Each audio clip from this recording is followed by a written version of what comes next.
Hello, and welcome to Charisms for Catholics.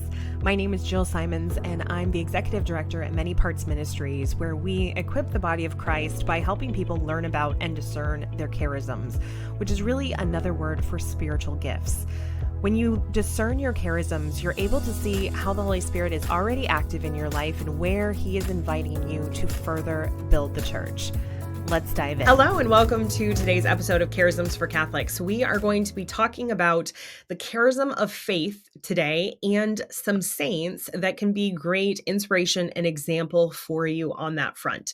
Now, as with all the charisms that are a regular part of Christian living, I want to set the stage for the difference between the gift of faith that we all receive from the Holy Spirit in our baptism and in our confirmation, and the charism of faith, which is a separate thing. So to begin, the thing that you definitely have, no matter who you are, if you have received sacramental grace and are listening to this episode, you have the gift of faith, which means that you have the ability to have enough faith for your personal walk with the Lord. That does not mean that you're never going to struggle with doubt and you're never going to wonder and have questions. It means that the Lord wants to journey with you through those questions that you have and through those doubts that you have and really encounter you in the midst of those questions and that struggle. If you have a charism of faith, that is going to be faith that's for more than just you. It's for the body of Christ to help sustain the other people around you also. As a part of that supernatural grace that you've received, you are preserved from the vast majority of those struggles with questioning, doubt, and other things that might be an ongoing part of other people's walk with the Lord. That does not make you automatically a holier or better person. It means that you have been set apart in a very beautiful way, the same way that every person with every charism has been set apart in a special way to execute that specific charism.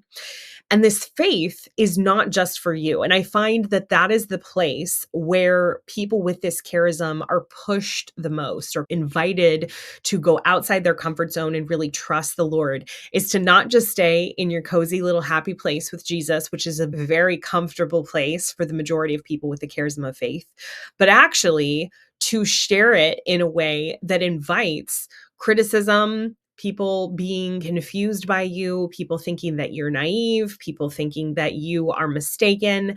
And that is a more uncomfortable place to inhabit. But that's where the Lord tells us that we are going to be brought through our life of faith. And people with this charism tend to encounter that more frequently than other people. And that is part of the reason that I think every charism needs examples of saints, but faith especially is a great place to have people to look to for examples of how to walk through that pushback from other people and that response from people who maybe do not share your level of faith as a charism or just your religious beliefs at all. So here with us today to talk through some saints for this is our staff member, Teresa Zoe Williams, who's going to be sharing with us about 3 beautiful saints who had this gift of faith that sustained them through some really challenging things in life, but not just them, also the other people around them. So Teresa, thank you so much for being here with me today. Thanks for having I would love for you to kick off with a saint that we all know, right? This is a mass saint that we're going to hear about on a regular basis. Yes, this is a saint that we hear about all the time. She's in the scriptures. She's one of the big ones. Saint Mary of Bethany. So she's the sister of Martha and of Lazarus. So she had faith in Jesus when it would be easy not to. So believing in him in all ways, even when things were hard. The famous stories of her is when she sat at Jesus's feet and just took in the teachings that he was giving to the males in the room. The women were expected to serve and not to sit around and be learned people. But she had the faith to sit there. She knew her place and she sat there confidently. And then when Martha called her out on it, not understanding what was happening, Jesus explained and said, she has chosen the better part. She has chosen faith. He didn't mean that sitting at his feet and meditating all day long is the only way to come to him. He meant that having faith in who he is was the better part. because Martha was worried about worldly things and Mary was worried about spiritual things.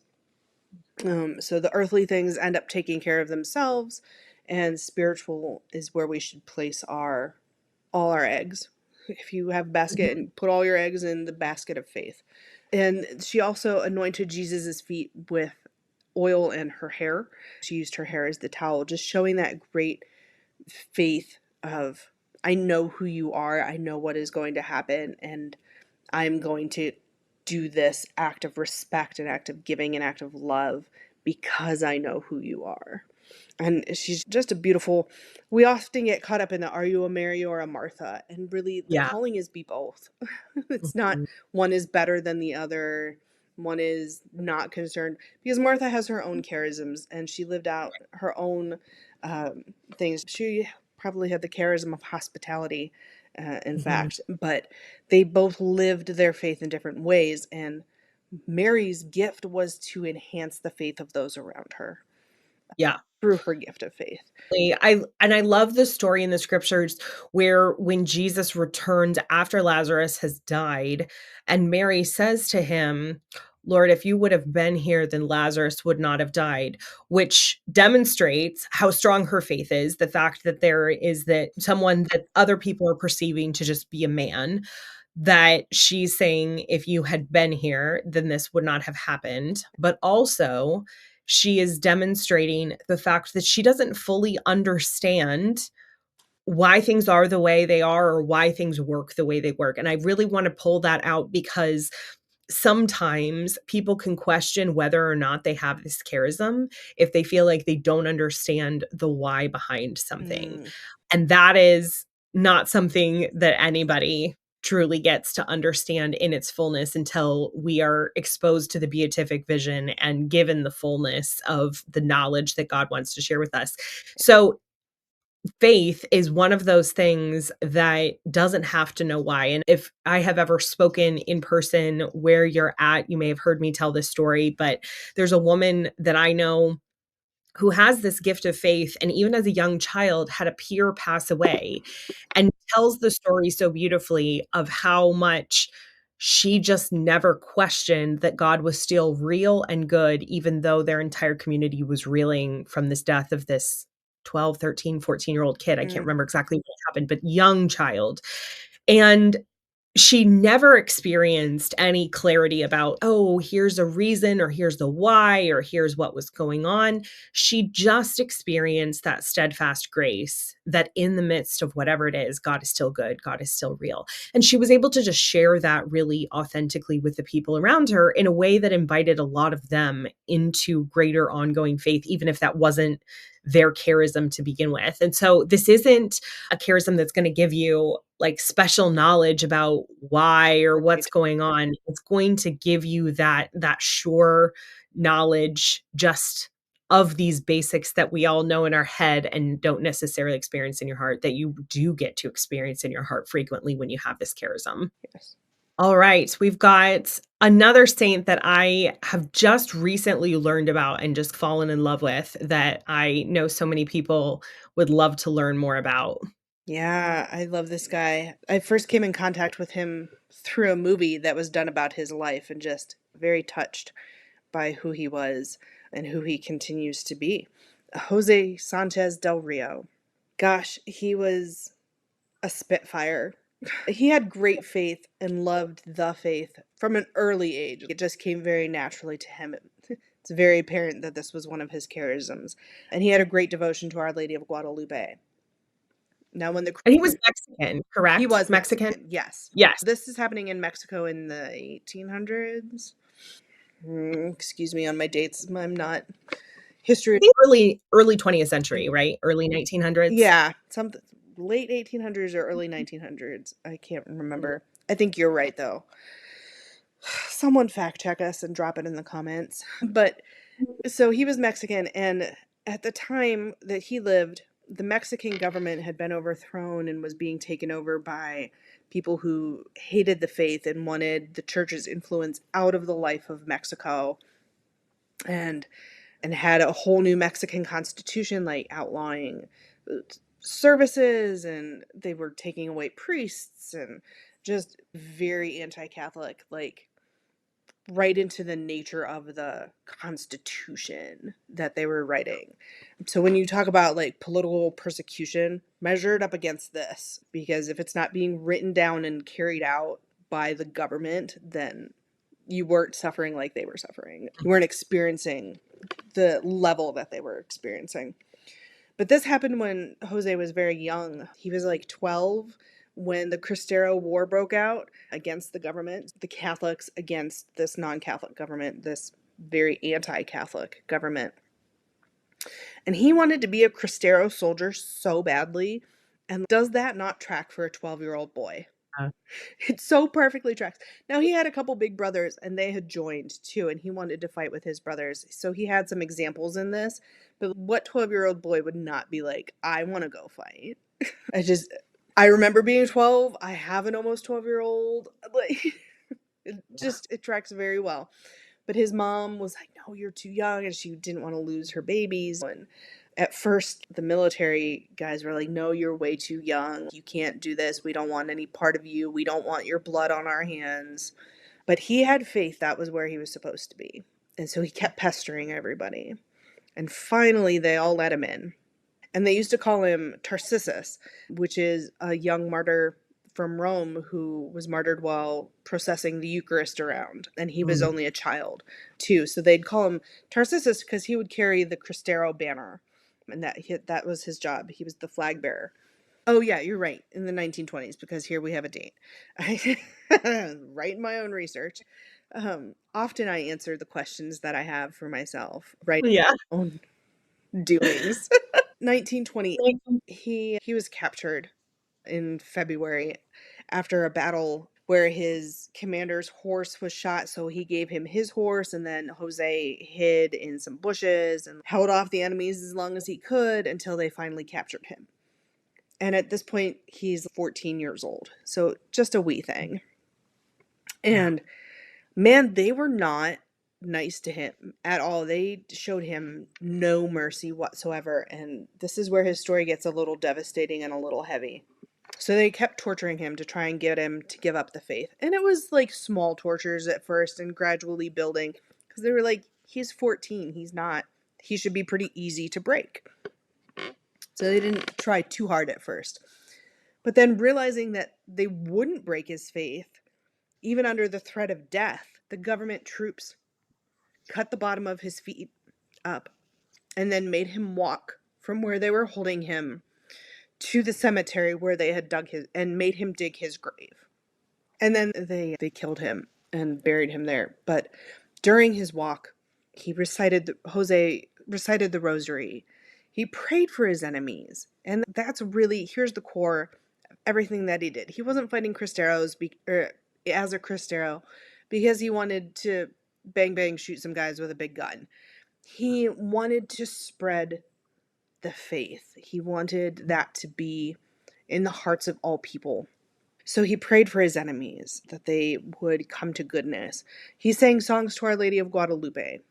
And while he was walking, they cut him with a machete while he was walking, and like just made his walk very painful and as gruesome as possible without getting to the level of the crucifixion, the passion and the crucifixion.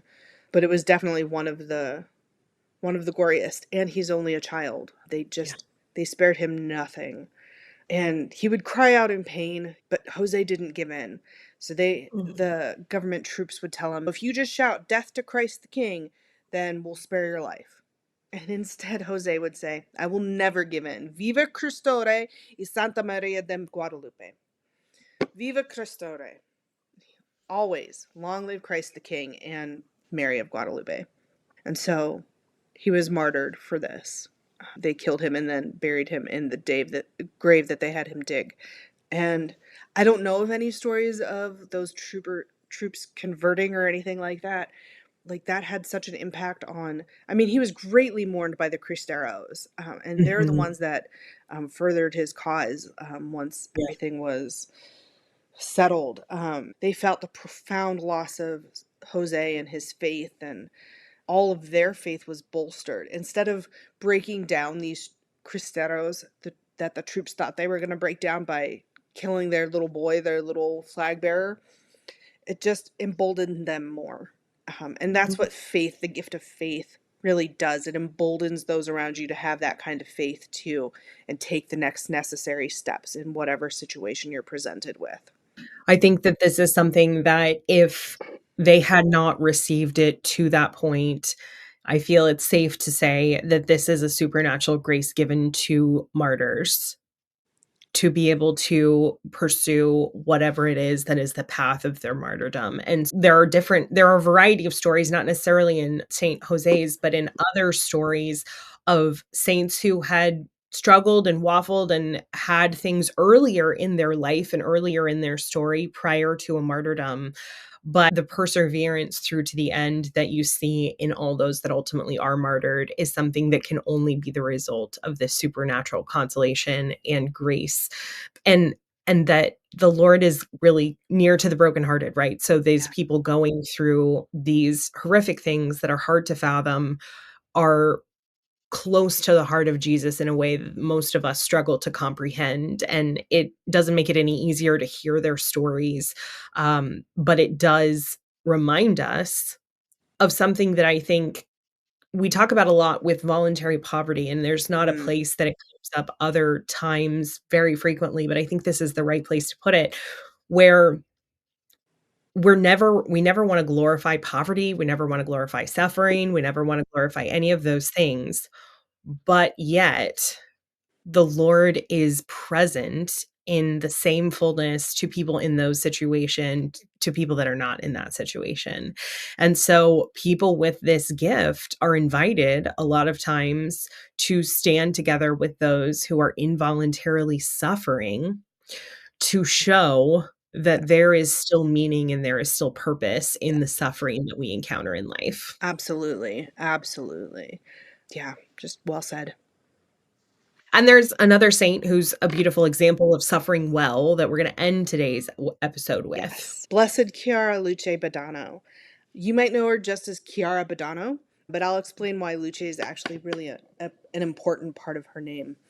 So she was a long awaited child. Her parents prayed for 11 years to have a child and then were finally gifted with Chiara. And she had a gift of faith from early on, just as a young child, saw her devotion and things like that. So she was in Italy in the 1970s, 1980s. And when she was 9, she joined this movement called the Folklore movement.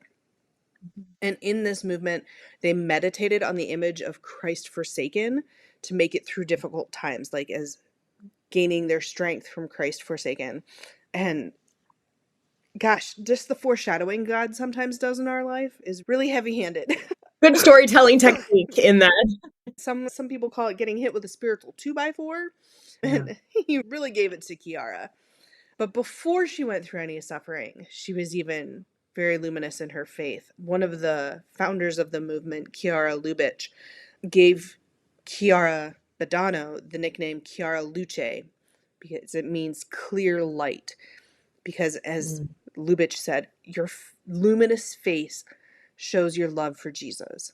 So even mm, just in her smile, you could see that Chiara Luce loved God more than anything else in life. And then her story gets sad, but not Chiara, just her story. She got osteogenic sarcoma, which is an extremely painful bone cancer and extremely rare, when she was 16. And so she had to go through lots of procedures and lots of chemotherapies and just all sorts of painful or annoying treatments. And she never gave up faith. She never was less joyful because of any of this. One of her doctors said of her, through her smile and through her eyes full of light, she showed us that death doesn't exist, only life exists. yeah. That's big to get from just someone's face, that her faith was that great that just her face radiated it. The cardinal, the Archbishop of Turin, Italy, Cardinal Saldarini, excuse me, heard about Chiara's illness and how she was handling it, so he visited her at the hospital and he asked her, "The light in your eyes is splendid. Where does it come from?" And Chiara simply replied, I try to love Jesus as much as I can. That's it. That's what faith is. Just Yeah. loving Jesus as best as you can, as much as you can. And that looks different for every person. And just do it as much as you can. And just, I'll let her speak for herself since we have so many of her words. I won't ruminate too much longer. She would say things like, if you want it, Jesus, so do I. Like completely uniting herself with him. She also once said, in that moment, I understood that if we're ready for everything, God sends us many signs of his love. So Mm. even in her painful bone cancer, even in her painful treatments and things, she found signs of God's love in her suffering. And this one, as a mom, is hard for me, but in a good way. She said, don't shed any tears for me. I'm going to Jesus. At my funeral, I don't want people crying, but singing with all their hearts. And this ties really back into what we were talking about earlier. How, gosh, could you take it for a minute, Jill? Yeah, absolutely. I think that this episode on faith is such the perfect encapsulation of I think of that Flannery O'Connor quote, which is people think that faith is a big fuzzy electric blanket when in fact it is, of course, the cross. And I think that so many people that I work with and discern with and stuff like that will discern a gift of faith. It is relatively frequent. And they'll say, okay, that's boring. Like, well, buckle up. Or you are in for a ride.